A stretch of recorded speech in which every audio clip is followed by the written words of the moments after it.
এটা তিতচ্ছ দিব্যাই। ভাবছি তোমার জন্য একটা খাবার বানাবো, দেখি তোমার ভালো লাগে কিনা। তিথাবাল বানাবে?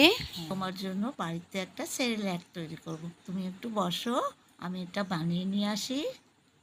এই হোমমেড সেরেল্যাক বানাবার জন্য আমি নিয়েছি চিড়ে, ওটস, মাখানা, আমন্ড আর শুকনো খেজুর। প্রথমে এগুলো আমি শুকনো কড়াইতে ভেজে নেব। ভাজবো যতক্ষণ মাখানাটা না হাতে দিয়ে গুঁড়িয়ে যায়। এটাকে আমি মিক্সি করলাম, মিক্সিতে করে এবার গুঁড়ো পাউডারের মতন বানালাম। তারপরে একটা এয়ারটাইট কৌটোর মধ্যে রেখে দিলাম, যাতে এটা অনেক দিন থাকবে, হাওয়া বাতাস না ঢুকলে ভালো থাকবে। গরম দুধ বা গরম জলে এই হোমমেড সেরেল্যাকটা পাউডারটা মিশিয়ে নিলে খাওয়ার জন্য একদম রেডি হয়ে যায়।